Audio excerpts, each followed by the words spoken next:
Hello, everyone, and welcome to this episode where we are kicking off a 3-part series all about money. We're going to talk about manifesting money with Feng Shui in today's episode. I know you're going to love it. You're going to get some really easy to implement tips here. Welcome to Feng Shui Living, a podcast for busy women looking to de-stress and live with more intention. I'm Lisa Morton, and I'm passionate about helping you create a home that not only inspires you, but empowers you.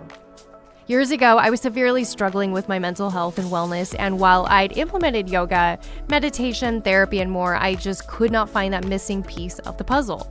And that was until I explored my home. You see, the interior designer in me had made it beautiful, but it wasn't supporting me energetically. Fast forward, and I've now been in the interior design industry for 20 years, and I've devoted the past 10 years to Feng Shui and a holistic design approach. In this podcast, I'll be sharing with you interviews, stories, and knowledge, as well as some super easy, simple tips that you can take on today. If you're looking to be more intentional and create a life and home that you love, then you're in the right place. Hey everyone, and welcome back to the podcast here. I'm excited for today. Today is the beginning. It's the kickoff of this 3-part series all about money. Who wants to make more money? All right. This is going to be a really powerful 3-part series, so I want to make sure you check out all 3 episodes. But we're going to start off with some really fun things, little nuggets that you can implement. Okay. So let's talk manifesting money with Feng Shui. So manifesting seems to be a big thing right now. It's a big buzzword. People are saying, I want to manifest all these things in my life. But really what we're doing when I use Feng Shui is we're implementing cues into your space to make it easier to attain that goal, right? It's not this magical, woo, weird, Here's something I want you to understand. The subconscious cannot tell the difference between symbolism and reality. And that is what's so powerful. We can use symbolism in our spaces. And that's what I'm going to teach you some things to do today that you can implement into your home, into your daily life to make making money easier. Okay. One thing I want to touch on is, this is the first of this series. So I want to touch on this before we kick off. Money can bring up a lot of emotion in people. I know some people can get really bent out of shape when you talk about money. I know I've had some money blockages in my life and I've had to understand and overcome these. Keep in mind, money is nothing more than an energy exchange. You're exchanging money for energy of some sort, whether that's food, a product, a service. It's just this continual cycle. So if you can think about that, it makes it a little easier. Okay. So if you're struggling with money, I have some great resources for you. Also check out the next 2 episodes because I'm going to have more on that as well. So let's talk about I have 4 tips for you that you can easily do. Okay. Number 1 is it can easily become hard. It can easily become hard. It can be hard to manifest money if you're feeling stuck and if you're feeling stagnant in life. It can be a vicious cycle, right? You can't make money because you can't get anywhere, and then you can't make more money because you can't get anywhere else, right? So we need to shift this up. And this is where energy clearings, I do a 7-star blessing space clearing. These space clearings can be really powerful to shake up the energy and get rid of things, right? So this is an excellent time if you need a reset. It's shifting up that energy and resetting for what you want. So perform a space clearing. If you need some guidance, I'll put some stuff in the show notes for you, okay, on how to perform a space clearing. I do these for my clients. I do distance clearing, so I don't even have to be in your space, and it's a really powerful energetic shift. Here's another way you can shift the energy, okay? And this is an ancient Feng Shui cure, and it is to move 27 things.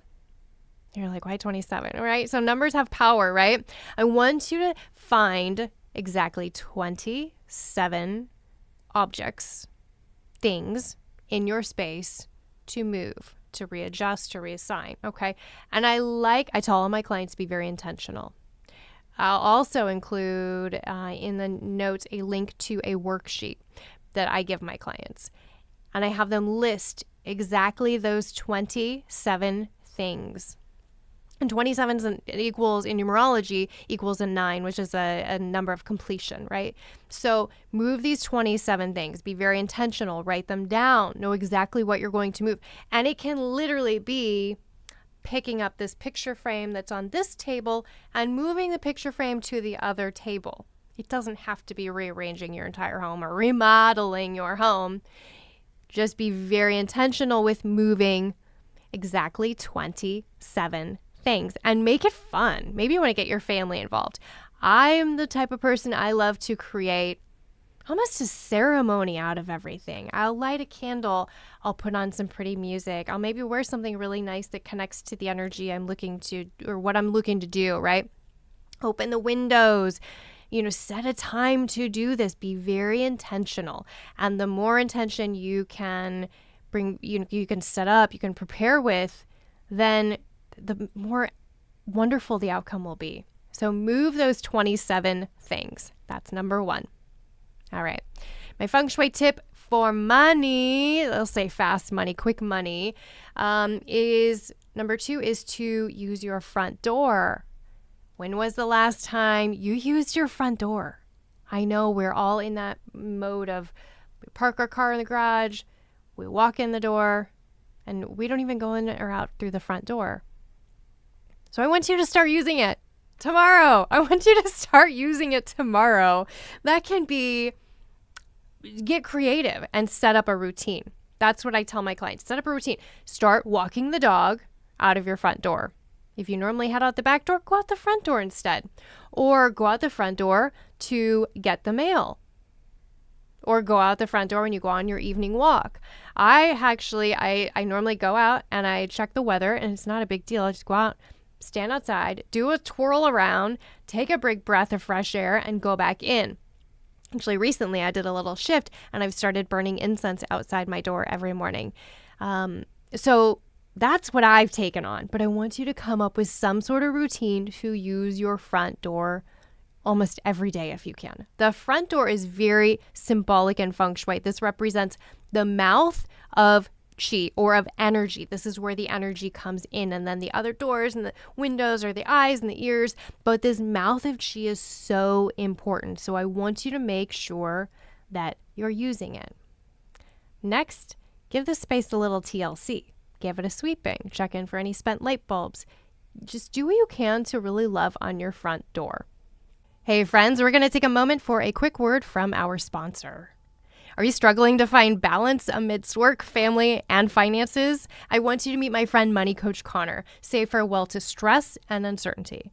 Get personalized support to conquer that financial overwhelm feeling. Transform your financial future today. I want you to get connected with Coach Connor at Progress Solutions and take that first step. Next, number 3 of 4 tips. Number 3 is get luxurious. What does luxury mean to you? What does it mean? Take a second, and maybe it's something you want to journal on. What does luxury mean to you? Is that colors? Is that patterns? Is it fancy shoes? I don't know. Just see what comes up. And then I want you to use that as symbolism. I think of the colors of greens, golds. Some people think purple kind of comes off as this very regal, luxurious color. So maybe you want to start wearing those colors, surrounding yourself with those colors.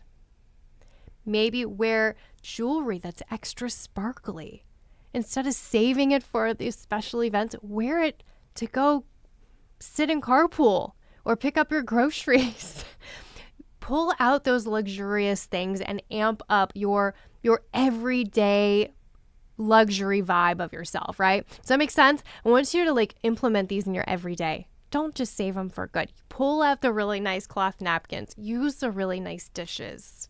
That will symbolize that you are ready for more and bring more to you. So take a moment and think about what luxury means to you. And it might have shifted too. I recently worked with someone and she had all these gorgeous shoes. I mean, beautiful designer, the red soles and all, in beautifully taken care of, in protective boxes, stacked up in her closet. And, you know, I don't know how much, that's what I get for talking so animated. Like, I'm like moving the desk around.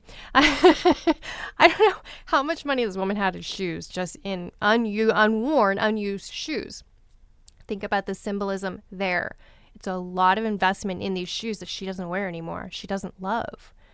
So we talked about getting, you know, there are a couple pairs that she really wanted to save. She was going to try to start wearing them, but then she was ready to move on. That wasn't her life. She didn't dress up to go to work anymore. She was retired and didn't need, you know, the heels and the dress and everything.